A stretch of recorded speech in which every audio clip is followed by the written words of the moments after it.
નમસ્કાર, પલ એક્સપ્રેસ ન્યૂઝમાં આપનું સ્વાગત છે। સુરતના દરિયા કિનારે પાણી ઓછું થયાની વાત માત્ર અફવા, પોલીસે આપી સ્પષ્ટતા। સુરતના દરિયા કિનારાના પાણી બાબતે સોશિયલ મીડિયામાં ફરતા થયેલ ખોટા મેસેજ બાબતે પોલીસની સ્પષ્ટતા। કોઈપણ પ્રકારનું પાણી ઓછું થયું નથી, વાયરલ થયેલા મેસેજ ખોટા છે। ફેક ન્યૂઝ વાયરલ કરનારા લોકો સામે પોલીસે કાર્યવાહી કરી છે। ખોટા મેસેજ ફોરવર્ડ ન કરવા પોલીસે લોકોને અપીલ કરી। છેલ્લી તારીખ 7 મઈના રોજ અમુક સોશિયલ મીડિયા લિંક્સ મારફતે એવી અફવા ફેલાવવામાં આવી રહી હતી કે ડુમસ દરિયા કિનારે પાણી રિસીડ થવાના લીધે આ સુનામીના અણસાર છે અને એવા સિમ્ટમ્સ છે જેના આધારે અમુક લોકોએ આવી રૂમર્સ ફેલાવી હતી।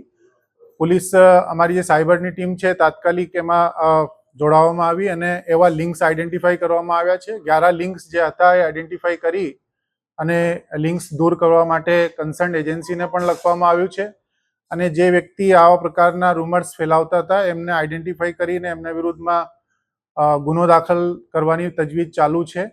એક આઈડેન્ટિફાઈડ થયેલું માણસ જેનું નામ શુભમ અશોક જાંગીડ છે એ બેસિકલી રાજસ્થાનથી બિલોંગ કરે છે।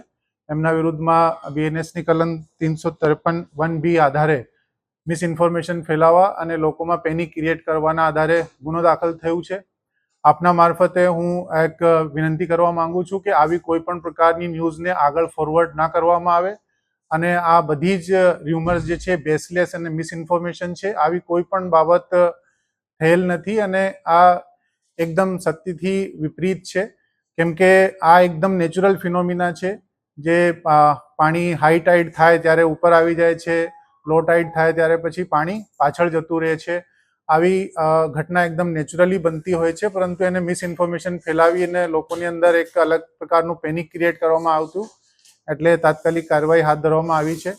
આને લગતી અધિકૃત એજન્સીઓ છે, એજન્સીઓના મારફતે જ્યારે કોઈ ન્યૂઝ આવે તેને જ ધ્યાને મૂકવા અમારી ખાસ વિનંતી છે।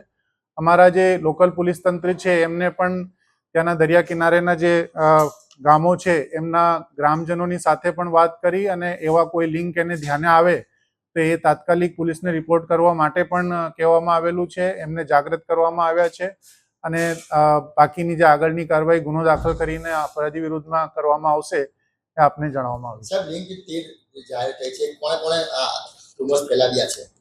અમુક લિંક્સ જે છે જાતે ક્રિએટ કરવામાં આવી હતી, અમુક લિંક્સ જે ફોરવર્ડ કરવામાં આવી હતી। એટલે 11 લિંક્સ અત્યાર સુધી અમે મેટામાં રિપોર્ટ કર્યા છે જે હટાવી દેવામાં આવેલા છે અને જે મૂળ રૂપથી સૌથી પહેલા અને વધારે પડતી લિંક પ્રસારિત થઈ હતી જેમાં એ વિરુદ્ધ મેં જે કીધું આપને એક આરોપીના વિરુદ્ધમાં ગુનો દાખલ કરીને આગળની કાર્યવાही કરી है। शुभम कहाँ का है? ये बेसिकली राजस्थान के करौली राजस्थान का रहने वाला है और इसका जो है इंस्टा आईडी है वो शुभू करके एक इंस्टा आईडी है वो आइडेंटिफाई किया गया है और उसी में आगे कार्रवाई चल रही है। લોકો ગભરાયેલા છે, લોકોને શું અપીલ કરીશ? મારી આપના મારફતે ખાસ વિનંતી છે કે તમામ લોકોને કોઈ પણ પ્રકારની ગભરાટ રાખવાની જરૂર નથી, કોઈ પણ પ્રકારની ર્યુમર્સના ભરોસો કરવાની જરૂર નથી।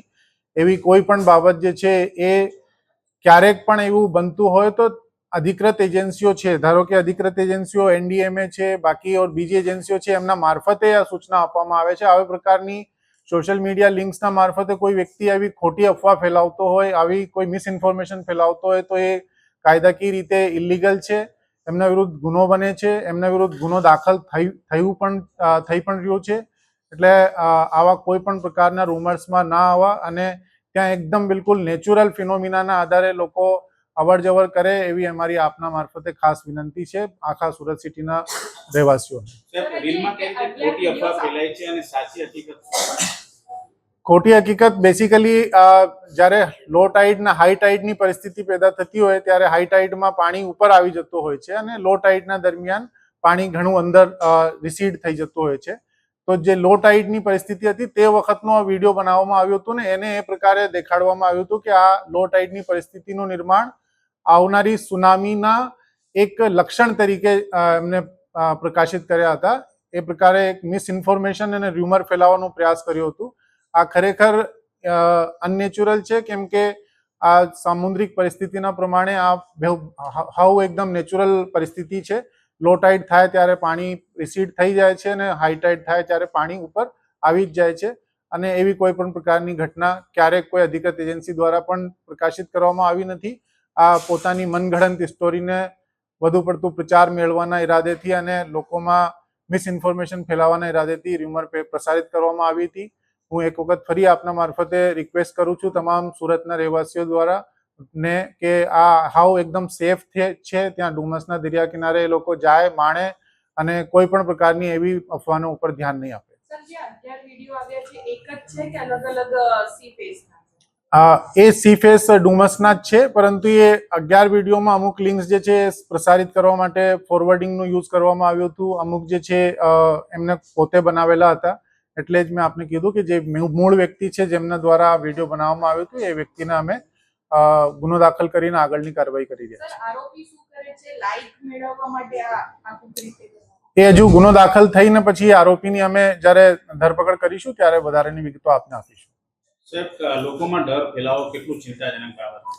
આ સ્વાભાવિક છે. એટલા માટે જ આપના વચ્ચે આવીને અમે આ વાતની સ્પષ્ટતા કરી રહ્યા છીએ કે આ પ્રકારનો કોઈ પણ ડર પોતાના મગજમાં રાખે નહીં, કોઈ પણ પ્રકારની રૂમર્સ ઉપર પોતે ધ્યાન આપે નહીં, અને એવી કોઈ પણ પ્રકારની જે લિંક્સ અગર કોઈને ધ્યાને આવે તો એ લિંક્સને પણ ફોરવર્ડ ના કરે, પોલીસને રિપોર્ટ કરે, અને આવી જે બેસલેસ ઇન્ફોર્મેશન છે એને વગર વિચાર્યા આગળ ફોરવર્ડ ના કરવું જોઈએ, કેમ કે આ ઇલીગલ પણ છે અને સાથે સાથે એમાં બિનજરૂરી લોકોની અંદર એક પેનિક ક્રિએટ થાય છે, જે લોકોમાં પોતાની સુરક્ષાને લઈને ચિંતા વધી જાય છે. પરંતુ સમયસર ધ્યાને આવતા તાત્કાલિક કાર્યવાહી હાથ ધરવામાં આવી છે.